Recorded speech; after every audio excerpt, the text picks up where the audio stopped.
Well, I was wrong again, and today I'm going to explain why I made a 180 when it comes to using a tripod.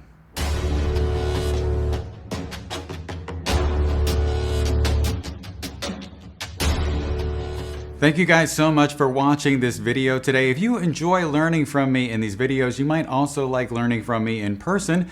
Like I'll be going to WPPI in a few weeks. I'll also be teaching a workshop in Dallas, Phoenix, and Chicago. So for more information on those workshops, you can go to johngress.com/workshops. You probably would also like learning from me on my members-only platform, The Academy with John Gress.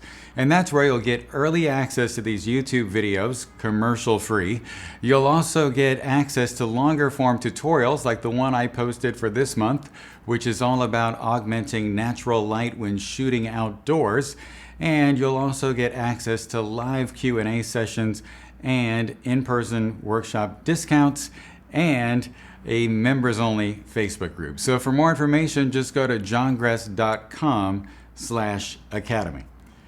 So when I started out as a photographer some 25 years ago, I was a photojournalist, and everything then was run and gun. I got in, I got my pictures, I got out, I sent them, and I went home or I moved on to the next thing. And so for me, everything was about being fluid and active, and I would see these other photographers who would use tripods, and they would be landscape photographers, or perhaps they would be portrait photographers, and I would sort of look at them like, oh, what are these old guys doing? Because I was in my early 20s at the time, and I was thinking like, you know, I'm really above them because I'm a journalist and I do things on location and on the go, and a tripod will just weigh me down, and I don't really need that almost all of the time. And as an aside, there was one thing that those older photographers knew, and that, well, at least I'm going to assume that they knew that, and that was that being deliberate and thoughtful will help you make pictures quicker and perhaps better pictures than if you're just sort of running around schizophrenically capturing everything. And that's another good reason to use a tripod, because it forces you to slow down and it forces you to be deliberate about what you're doing. As I transitioned over the last 10 years from being a photojournalist and a sometimes commercial photographer to fully being a commercial photographer, working mostly in a studio, I had to change my viewpoints on a lot of things. And one of those things, for instance, were C-stands. I thought that C-stands were for, you know, lazy people that only shot indoors. And now guess what? I'm one of those lazy people who only shoots indoors. Only when I go on location, I will take C-stands with me because I think that they are a great choice in order to safely deploy your gear and also keep people safe on set. And so I've changed my opinion on that. Another thing that I've changed my opinion on are tripods.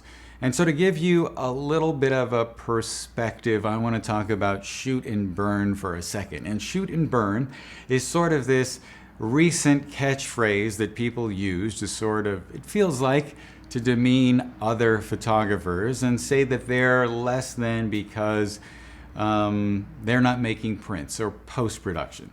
So when I started out in editorial photography and I would shoot something for a magazine back in the 90s, I would shoot it on film and I would then put that into a FedEx envelope and it would get shipped off.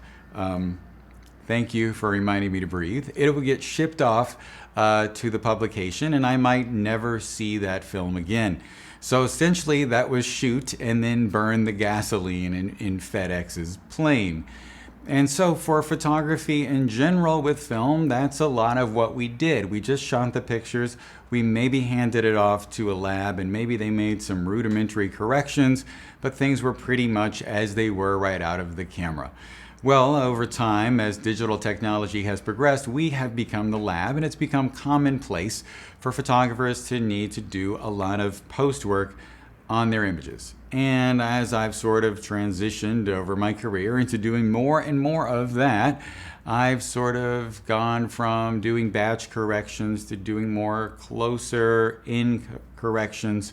And a lot of the times over the past, I don't know, 5 or so years, I would do a marathon session for a client where I might be shooting regular people for an ad campaign, and I'd be trying to get expressions out of them, and I would shoot a ton of frames, and I'd be hand holding it. And a lot of times maybe I was shooting on a gray or white backdrop, and I would shoot off of the backdrop. And when I did that, that meant that I needed to correct that, or at least I felt like I didn't want to give to my clients a bunch of pictures where you saw the edge of the backdrop and then off into the background, the wall behind. And so I would go through and I would manually crop all of those images and fix that. Of course, I would also be doing other things, like I would be fixing the exposure and that sort of thing. And I learned that it was just best for me to do the least amount of things possible in post-production, which meant I needed to do things in camera the best that I could do them. And then the R5, and that's sort of how what my philosophy has been. If you watched last week's video, that's what my philosophy has been with regard to exposure and, you know, getting the clothes right and all of those things. I'd rather do it in camera than in post. I've sort of found over time that I'd rather do the cropping in camera than in post. And so last year when the R5 came out, I learned that I could put guides on it that showed an 8x10 crop. And for the longest time, I've been giving my clients, maybe the last 5 or so years, I've been giving my clients photos cropped to 8x10.